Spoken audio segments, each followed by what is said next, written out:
self-examinations on how we got to go in and find out what was wrong in our lives and how we was going to straighten this thing out. And once I said mine was from my father, still 39 years of age, I've never heard him say he loves me, but God had to work on me, and I had to get to a place of forgiveness so that I could be restored, because until you can forgive, nothing is going to work, because God can't forgive you until you begin to forgive those that have done you wrong all the way through life, and forgive yourself. Forgive yourself for what you've done to other people. Forgiveness is the key. You've got to get those concepts down. So when I forgave my father, there was a cry that I experienced that I never thought. It was almost like death, but maybe it was death of the one person that I used to be, that I was no longer going to be. Come on now. So when that cry finished on me, it was done and over with, and I forgave my father for what he wasn't. I forgave him for what he still wasn't going to be, and I said, I won't let you hold me back anymore, because when we don't forgive, they hold us around like a dog on the leash. They're going one way and we trying to go another, but they still controlling the rein, and they're going that way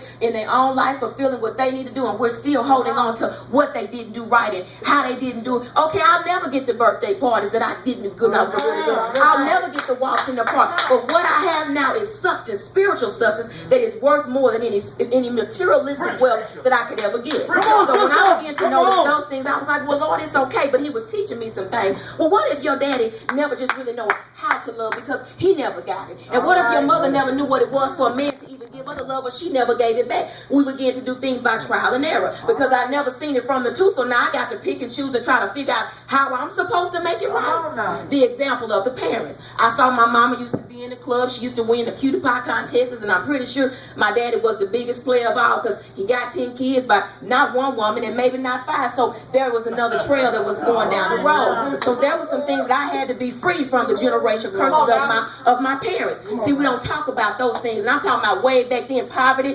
generational curses. Everything is tied to everything. So I had to begin to pray for some things from my mother and my father, because see, if my dad was laying with my mother and my daddy began to lay with other women, and I got conceived in the generational thing of that, that means every sin in between the umbilical cord that I had to be conceived of was resting now on me. So if he was messing with every trick, hoe, prostitute, or whatever, now your children begin to walk in those things, because you have not released yourself from all the things that you did in the world. So we've got to get to a place that when we know what we did, we got to look at our bloodline that we now have. So I began, my mother never said anything bad about my dad. She always wanted me to love him, and I truly didn't understand that, because I was trying to figure out how you want me to love a man that ain't even never been here for me. But when I began to have my own children, and I have 3 of them, I never spoke ill of their fathers, and I suggested things